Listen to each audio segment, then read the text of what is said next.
नमस्कार, ABP news में आपका स्वागत है। मैं हूं रोहित सिंह सावल और आप देख रहे हैं भारत की बात। भारत का हूं, भारत की बात करता हूं। सियासी बिसात पर हर चाल फायदे के फॉर्मूले से चली जाती है। आज देश की संसद में यही देखने को मिला।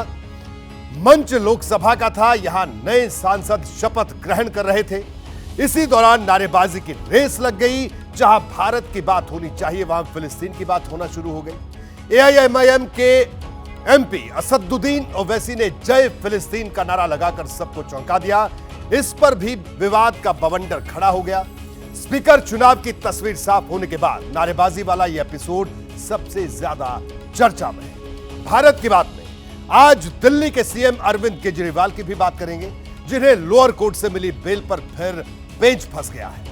कार्यकर्ता इंतजार करते रह गए, लेकिन केजरीवाल को हाई कोर्ट से राहत नहीं मिली। जेल से बाहर निकलने का रास्ता साफ नहीं हो सका। वहीं उत्तर प्रदेश में मायावती ने विरोधियों पर 3-in-1 अटैक किया है। उन्होंने बीजेपी, कांग्रेस और समाजवादी पार्टी पर सीधा निशाना साधा। संविधान के नाम पर पक्ष विपक्ष में मची खींचतान को नाटक बता डाला। लेकिन भारत की बात में सबसे पहले बात ओवैसी के वोट मशीन की, जिसमें उन्होंने जय फिलिस्तीन वाला ईंधन भरा। देखिए यह खास रिपोर्ट।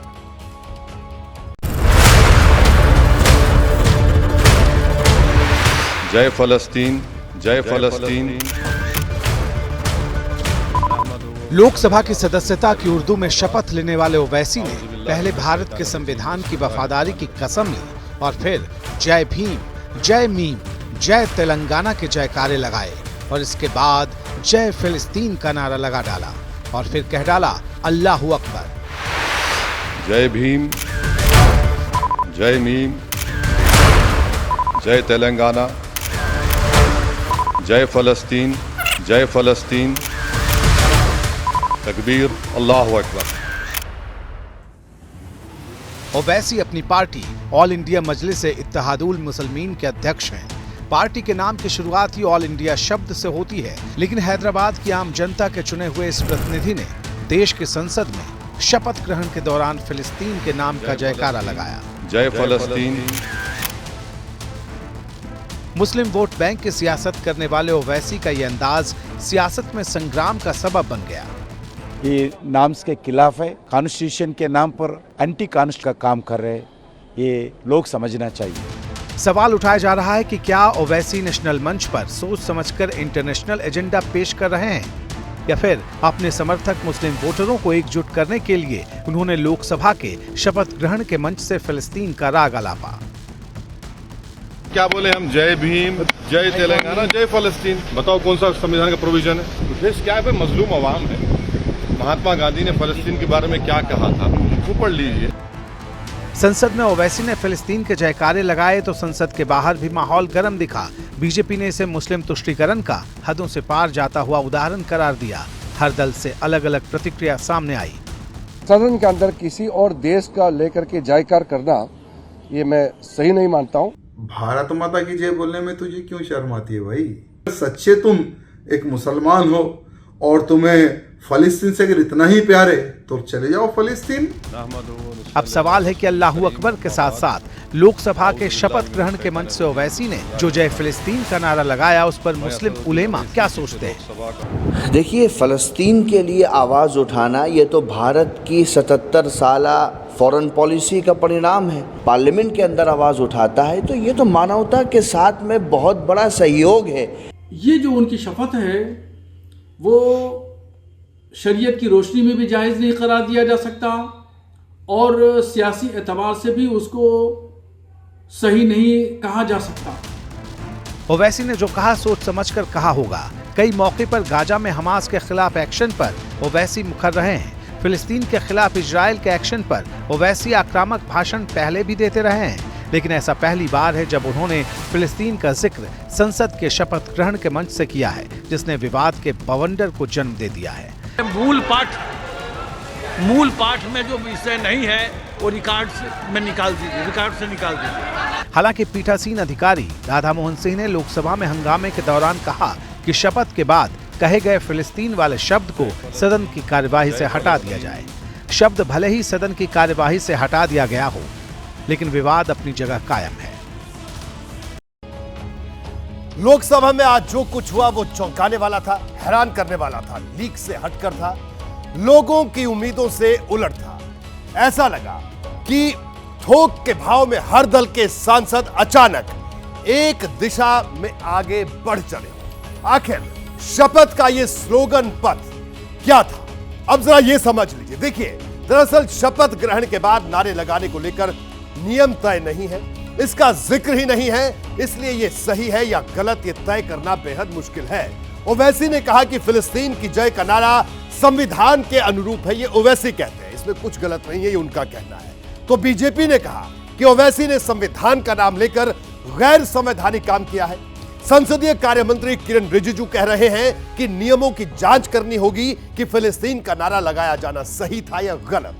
नियम साफ नहीं है, इसी वजह से हर दल के सांसदों ने इस मौके का भरपूर इस्तेमाल किया। सबको मालूम था कि देश की नजरें उन पर टिकी हुई है।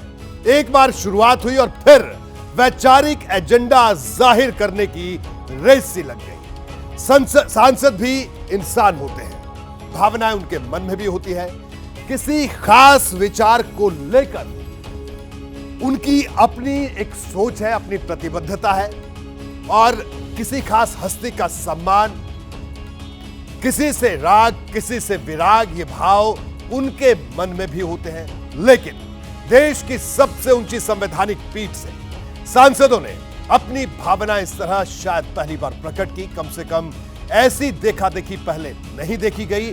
शपथ वाले मंच पर जय संविधान से लेकर हर हर महादेव के नारे लगे।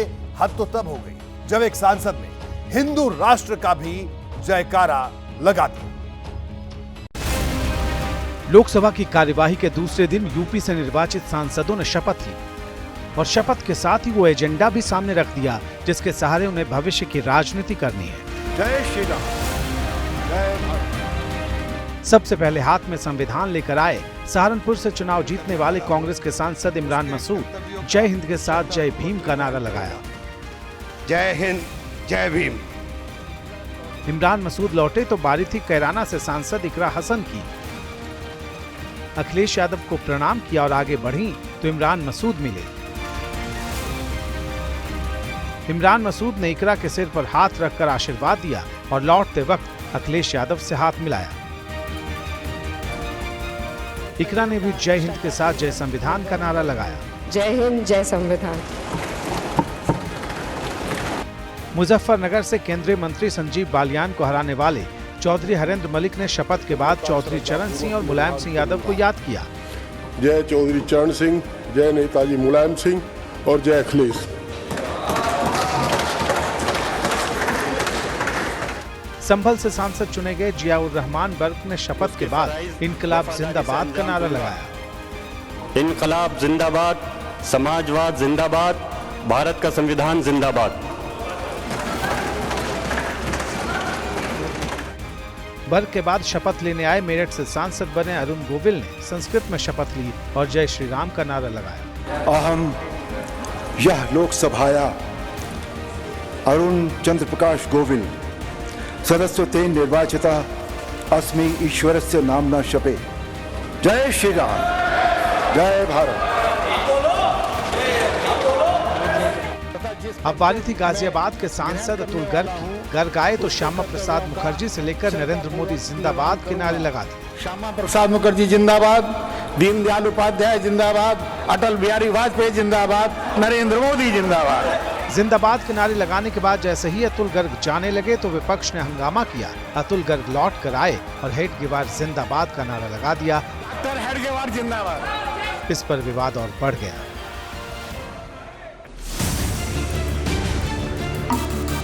राधे राधे। मथुरा की सांसद हेमा मालिनी ने भी खास अंदाज में शपथ ली। जय श्री कृष्णा, जय श्री राधा रमन जी, जय भारत माता की। इसके बाद आए फिरोजाबाद के सपा सांसद अक्षय यादव। उन्होंने मुलायम सिंह यादव को याद किया। नेताजी अमर रहे, जय समाजवाद, जय भीम। संविधान की किताब लेकर डिंपल यादव भी शपथ लेने पहुंची और वही नारा दोहराया। जय हिंद, जय संविधान, जय भीम, जय समाजवाद। बदायूं से चुनाव जीतने वाले शिवपाल यादव के बेटे आदित्य यादव भी अखिलेश यादव की तरह लाल गमछा पहनकर शपथ लेने पहुंचे और नेताजी को याद किया। जय भारत, जय समाजवाद, नेताजी अमर रहें। विपक्ष के संविधान वाले नारे के बीच जब बरेली से बीजेपी सांसद छत्रपाल गंगवार शपथ लेने आए तो हिंदू राष्ट्र के नारे का नया विवाद जोड़कर चले गए। जय हिंदू राष्ट्र, जय भारत। ये संविधान विरोधी है, संविधान विरोधी है, ये बात कहना है। हिंदू राष्ट्र जिंदाबाद, ये संविधान विरोधी है।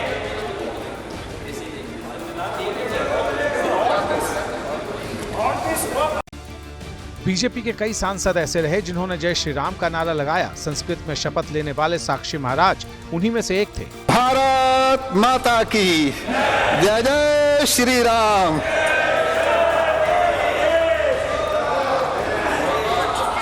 बीजेपी के सांसदों ने जय श्री राम का नारा लगाया तो अयोध्या से चुनाव जीतने वाले अवधेश प्रसाद ने फिर से संविधान की किताब खोली। संविधान जिंदाबाद, माननीय नेताजी अमर रहें, वीरांगना उदा देवी अमर रहें, महाराजा बिजली पासी अमर रहें, माननीय अखिलेश यादव जिंदाबाद, पीडीए जिंदाबाद, पीडीए जिंदाबाद, बाबा साहब भीमराव अम्बेडकर जिंदाबाद, उनका संविधान जिंदाबाद। अयोध्या के सांसद के बाद गोरखपुर के सांसद रवि किशन आए और शपथ के बाद गुरु गोरक्षनाथ को याद किया। गुरु गोरक्षनाथ महाराज की जय। नमः पार्वती पते हर हर महादेव। जय भोजपुरी। शपथ वैसे तो सभी सांसदों ने ली, लेकिन अखिलेश यादव और राहुल गांधी की एक तस्वीर इन सब से अलग रही। दोनों नेताओं ने न सिर्फ शपथ के बाद पीठासीन अधिकारी से हाथ मिलाया, बल्कि उनके पीछे खड़े मार्शल से भी मुलाकात की। तो आपने देखा कि लोकसभा में शपथ ग्रहण किस दिलचस्प अंदाज में हुआ। बहरहाल लोकसभा में इस वक्त कैसी गहमा-गहमी है ये हम लगातार आपको दिखा रहे हैं, लेकिन कल यहां आर पार का ट्रेलर दिखने वाला है। वजह है स्पीकर का चुनाव। भले ही सरकार ने सर्वसम्मति की बात की हो, लेकिन इस पर बहुमत का गणित भारी पड़ा है। लोकसभा अध्यक्ष पद के लिए चुनाव से इस बार लंबी परंपरा टूटने वाली है। पक्ष और विपक्ष ने अपने तरकश के तीर सजा लिए हैं, बस मौके का इंतजार है। भाजपा का घमंड का चक्कर में सारे चीज हो रहा है। बीजेपी का पास 240 है, इंडिया अलायंस का पास 240 है। बचा हुआ सारे पार्टी संविधान का साथ कौन है ये देखना। अच्छी परंपरा ये रहती कि लोकसभा निर्विरोध सर्वसम्मति से अध्यक्ष चुनता और स्पीकर वैसे भी किसी सत्तारूढ़ पार्टी या विपक्ष का नहीं होता है, वो पूरे सदन का होता है। क्या वजह है? क्या सुरेश जी की सामाजिक पृष्ठभूमि, जातिगत पृष्ठभूमि से आपको परेशानी है? आप एक प्रोफेशनल ब्लैकमेलर की तरह चाहते हैं कि जब हम अध्यक्ष पद की घोषणा करें तो उपाध्यक्ष का भी हम वादा कर दें, डिप्टी स्पीकर का भी वादा कर दें। जो हिंदुस्तान के इतिहास में 72 सालों में नहीं हुआ। जिस परंपरा और आपसी सौहार्द की मिसालें पेश की जाती थी, वो 18वीं लोकसभा आते आते धराशायी हो गई हैं। स्पीकर पद के लिए एनडीए की तरफ से एक बार फिर ओम बिरला का चेहरा सामने आया तो डिप्टी स्पीकर की जिद पे अड़े विपक्ष ने भी के सुरेश के रूप में स्पीकर के लिए उम्मीदवार उतार दिया। ये वही के सुरेश हैं जो 18वीं लोकसभा में सबसे वरिष्ठ हैं, 8वीं बार के सांसद हैं और इंडिया गठबंधन जिन्हें प्रोटेम स्पीकर बनाने की मांग पर अड़ा हुआ था। हर कोई चाहता था कि स्पीकर का फैसला सर्वसम्मति से हो। कांग्रेस भी इस पर राजी थी, लेकिन पेच फंस गया डिप्टी स्पीकर को लेकर। राजनाथ सिंह ने मल्लिकार्जुन खड़गे को 3 बार फोन भी किया, एनडीए के स्पीकर उम्मीदवार को समर्थन देने की अपील की। खड़गे राजी भी हो गए, लेकिन साथ में शर्त रख दी कि डिप्टी स्पीकर का पद विपक्ष को दिया जाए। जब राजनाथ सिंह का कोई जवाब नहीं आया तो इंडिया ब्लॉक ने प्रत्याशी उतार दिया। राजनाथ सिंह जी का खड़गे जी को फोन आया, खड़गे जी से कहा आप हमारे स्पीकर को सपोर्ट कीजिए। पूरे ऑपोजिशन ने कहा है कि हम स्पीकर को सपोर्ट करेंगे कि डिप्टी स्पीकर ऑपोजिशन को मिलना चाहिए जी। राजनाथ सिंह जी ने कल शाम कहा था कि वो खारगे जी को कॉल रिटर्न करेंगे। अभी तक राजनाथ सिंह जी ने खारगे जी का कॉल रिटर्न नहीं किया। खारगे जी का प्रश्न है, एक सीनियर लीडर हैं, मैं उनका सम्मान करता हूं। कल से लेकर आज तक उनसे 3 बार हमारी बात हुई। स्पीकर के पेच को सुलझाने की कोशिश आखिरी वक्त तक की गई। कांग्रेस के महासचिव केसी वेणुगोपाल ने टीआर बालू के साथ राजनाथ सिंह से मुलाकात की, लेकिन बात नहीं बन पाई। हम भी चाहता है स्पीकर पोजीशन में यूनानिमस सिलेक्शन होना चाहिए, हम भी चाहते हैं, but provided they should agree for deputy speaker also, that is a convention. Venugopal ji और टीआर बालू साहब आए थे। कांग्रेस पार्टी वेणुगोपाल साहब का कहना था कि आप उपाध्यक्ष का पद अभी आप इसी समय उसको स्वीकार करें। शर्तों के आधार पर वो लोकतंत्र चलाना चाहते हैं, दबाव की राजनीति करना चाहते हैं, तो ये लोकतंत्र में नहीं चलता है। इंडिया गठबंधन ने स्पीकर पद के लिए उम्मीदवार भले उतार दिया, लेकिन मालूम उसे भी है कि इस जंग को जीतने के लिए उसके पास जरूरी संख्या बल नहीं है। हालांकि संदेश साफ है कि अब विपक्ष को मिलने वाले हक से समझौता बिल्कुल नहीं होगा। जो हमारी राय पार्टी की है वो है कि उपाध्यक्ष विपक्ष का हो और बाकी बातें अभी सब सामने आ रही। तो एक तो विपक्ष से चर्चा करके नाम का ऐलान होना चाहिए। दूसरी बात, डिप्टी स्पीकर का पद कायदे से विपक्षों को मिलना चाहिए। अब 26 जून को जैसे ही लोकसभा की कार्यवाही शुरू होगी, सबसे पहले स्पीकर पद के लिए वोटिंग होगी और इस मतदान से विपक्ष कम से कम 2 बातों को साफ कर देगा। पहला ये कि सरकार को सदन के भीतर हर कदम पर परीक्षा से गुजरना होगा और दूसरा ये कि मोदी सरकार के खिलाफ इंडिया गठबंधन के अलावा और कितने दल साथ खड़े हैं। देखिए, इंडिया गठबंधन ने स्पीकर चुनाव में एनडीए के खिलाफ 2-2 हाथ करने का ऐलान कर दिया है, लेकिन इस पर पहले टीएमसी ने नाराजगी जाहिर की। पार्टी महासचिव अभिषेक बनर्जी ने कहा कि कांग्रेस ने एक तरफा फैसला किया और हमसे पूछा तक नहीं, लेकिन बाद में पार्टी ने कहा कि हम इंडिया गठबंधन के साथ हैं, यानी सस्पेंस का चैप्टर बंद नहीं हुआ। देखिए, इंडिया उम्मीदवार का नामांकन, ये नामांकन की तस्वीरें हैं और टीएमसी से पूछा तक नहीं, बाकायदा टीएमसी ने अपनी नाराजगी जाहिर की। हालांकि बाद में कहा कि ठीक है, हम साथ हैं। और राहुल के साथ अभिषेक बनर्जी बाद में देख सकते हैं आप, तस्वीरों में दिखे, संसद में साफ तौर पर दोनों बातचीत करते हुए भी दिखे। तो ये 3 तस्वीरें बड़ी महत्वपूर्ण हैं आज के लिहाज से।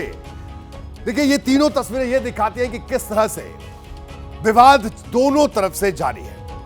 बहरहाल, यहां ये जान लेना जरूरी है कि आखिर स्पीकर चुनाव को लेकर कैसे फ्लोर मैनेजमेंट हो रहा है, आज कैसी तैयारियां हुई। गृह मंत्री अमित शाह के साथ एनडीए के फ्लोर लीडर्स की बैठक हुई। केंद्रीय मंत्री धर्मेंद्र प्रधान, पीयूष गोयल, किरण रिजिजू, प्रहलाद जोशी, भूपेंद्र यादव के साथ अमित शाह ने यह खास बैठक की है। गृह मंत्री शाह ने एचडी कुमारस्वामी के साथ भी रणनीति पर मीटिंग की। कल के चुनाव को लेकर बीजेपी और कांग्रेस ने व्हिप जारी कर दिया है। दोनों दलों ने अपने अपने सांसदों से कहा है कि वो सुबह 11 बजे से लोकसभा के स्थगन तक सदन में मौजूद रहें और पार्टी के उम्मीदवार का समर्थन करें। व्हिप इसीलिए जारी किया जाता है। स्पीकर और डिप्टी स्पीकर के पास आखिर वो कौन से ताकतवर अधिकार होते हैं जिसकी वजह से सरकार चाहती है कि इस पद पर उसका करीबी शख्स मौजूद रहे। यह समझने के लिए मैं इतिहास की एक घटना आपको बता दूं। इससे आपको साफ हो जाएगा कि स्पीकर और डिप्टी स्पीकर का पद इतना महत्वपूर्ण क्यों होता है। देखिए, अप्रैल 1999 की बात है। अटल सरकार के बहुमत परीक्षण के वक्त की बात है, जब अटल बिहारी वाजपेयी का बहुमत परीक्षण था सरकार का। यह सरकार 13 मार्च 1998 को बनी थी। एनडीए की सदस्य रही तेलुगु देशम पार्टी तब अड़ी थी और अपने सांसद बाल योगी को स्पीकर बनवाया था। 13 महीने बाद घटक दल डीएमके ने अटल सरकार से समर्थन वापस ले लिया था। इसके बाद 17 अप्रैल 1999 को अविश्वास प्रस्ताव पर वोटिंग हुई। तब स्पीकर बाल योगी ने एक बड़ा फैसला लिया। उन्होंने कांग्रेस सांसद गिरिधर गोमांग को वोटिंग की अनुमति दी। दरअसल तब गिरिधर गोमांग सांसद भी थे और ओडिशा के सीएम भी थे। तब उन्होंने सांसद पद से इस्तीफा नहीं दिया था, लेकिन मुख्यमंत्री की शपथ ले ली थी और स्पीकर का हक था कि वो गोमांग को वोटिंग की इजाजत दे या ना दे। स्पीकर ने तब गिरिधर गोमांग को वोट डालने की इजाजत दे दी। इतिहास में पहली बार किसी सीएम ने संसद में वोटिंग की थी। तब मतदान हुआ तो विश्वास मत परीक्षण में अटल सरकार को 269 वोट मिले, जबकि विपक्ष को 270 वोट मिले। संयोग देखिए, उस वक्त सिर्फ 1 वोट से अटल सरकार गिर गई थी। अगर स्पीकर तब गिरिधर गोमांग को वोटिंग की इजाजत नहीं देते तो अटल सरकार नहीं गिरती। बीजेपी ने तब से इस घटना को सबक के रूप में लेकर गांठ बांध ली है।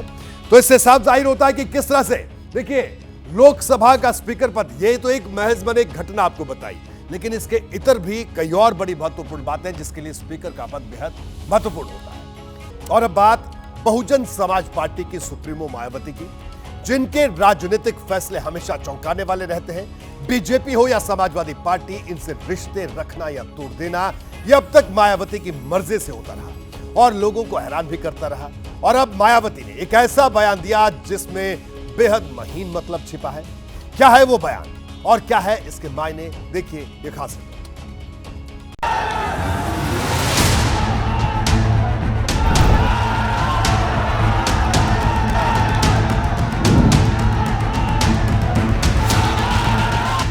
क्या मायावती बहुजन समाज पार्टी के यूपी में मेकओवर में जुटी हैं? क्या मायावती अखिलेश यादव और राहुल गांधी से यूपी में मिले लोकसभा चुनाव के झटके का हिसाब बराबर करने मैदान में उतर आई हैं?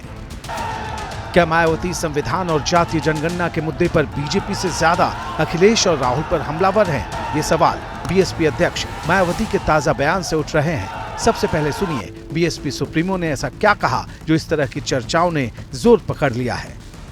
ये लोग सभी एक ही थैली के चट्टे बट्टे लग रहे हैं और इन दोनों ने अंदर अंदर मिलकर अब इस संविधान को काफ़ी हद तक जातिवादी, सांप्रदायिक एवं पूंजीवादी संविधान बना दिया है। मायावती जितनी बीजेपी पर हमलावर हैं, उतनी ही अखिलेश और राहुल पर भी आक्रामक। इंडिया गठबंधन के नेताओं की तरफ से संविधान की कॉपी लहराए जाने वाले दांव को मायावती नाटक बता रही। कि सत्ता और विपक्ष की मैं अंदरूनी मिली भगत होने की बात इसलिए कह रही हूँ, अर्थात सत्ता व विपक्ष की अंदरूनी मिली भगत से ही जबरदस्ती संविधान बचाने का नाटक किया जा रहा है कि ये लोग अपने अपने राजनीतिक स्वार्थ के लिए यहाँ इस भारतीय संविधान के साथ, ये भारतीय संविधान है, तो यहाँ इस भारतीय संविधान के साथ जो खिलवाड़ कर रहे हैं ये कतई भी उचित नहीं है। भतीजे आकाश आनंद को दोबारा पार्टी का नेशनल कोऑर्डिनेटर बनाए जाने के बाद अब मायावती बड़े सियासी मुद्दों पर विपक्ष को ललकारने खुद मैदान में दिख रही हैं। मायावती के पास मौजूदा समय में लोकसभा में एक भी सांसद नहीं, यानी बीएसपी के पास अपनी आवाज उठाने तक के लिए जनता के बीच जाने का ही विकल्प बचा है। इन दोनों ने अब तक अंदर अंदर मिलकर संविधान में इतने ज्यादा संशोधन कर दिए, अमेंडमेंट कर दिए हैं कि अब ये समतामूलक, धर्मनिरपेक्ष संविधान नहीं रहा है, बल्कि अधिकांश अब ये जातिवादी, सांप्रदायिक एवं पूंजीवादी संविधान ही बनकर रह गया है। मायावती का आरोप है कि एनडीए और इंडिया गठबंधन के नेता मिलकर आरक्षण खत्म करना चाहते हैं और एससी, एसटी और आदिवासी को संविधान का लाभ नहीं देना चाहते। माया के इन आरोपों पर बीएसपी के विरोधी भड़क गए।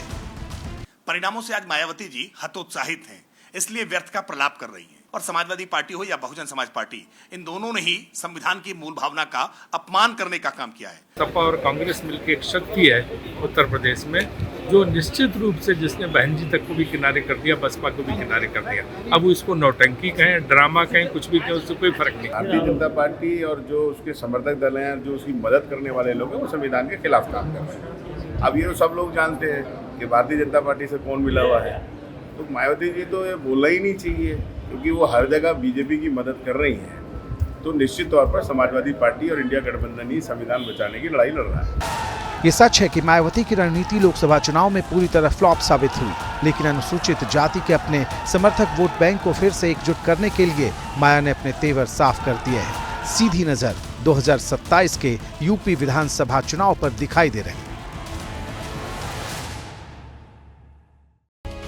और अब मैं आपको 4 तस्वीरें एक साथ दिखाता हूं कि आखिर मायावती किस तरह अपने वोट बैंक को लेकर अलर्ट है। ठीक उसी तरह उनके हर बयान पर कैसे विरोधियों की नजरें, उनका वोट बैंक कैसे राहुल, अखिलेश से लेकर चंद्रशेखर आजाद तक की पैनी निगाह है। जरा इन तस्वीरों को देखिए और समझिए। देखिए, मायावती आज मीडिया के सामने आती हैं और संविधान की दुहाई देती है, संविधान की कॉपी दिखाते हैं, भारत का संविधान। अखिलेश यादव नीले कवर में संविधान की प्रति लेकर शपथ ग्रहण करते हैं, नीले कवर में, गौर कीजिएगा। बसपा का झंडा भी नीले रंग का ही है। इसके बाद आप देखिए राहुल गांधी लाल कवर में संविधान की कॉपी लिए हुए, और उसके बाद चंद्रशेखर आजाद, जिनकी भी नजर मायावती के वोट बैंक पर है, दलित राजनीति करते हैं, वो भी नीले रंग के कपड़े में और नीले रंग की जिल्द में संविधान की कॉपी लेकर शपथ ग्रहण करने पहुंचे। बात दिल्ली की, जहां आम आदमी पार्टी को आज भरोसा था कि केजरीवाल के जेल के दरवाजे खुल जाएंगे, लेकिन हाईकोर्ट से सीएम केजरीवाल को झटका लगा। अदालत ने लोअर कोर्ट के फैसले पर स्टे कायम रखा, जिसके बाद अब आम आदमी पार्टी सुप्रीम कोर्ट में अपील की बात कह रही है।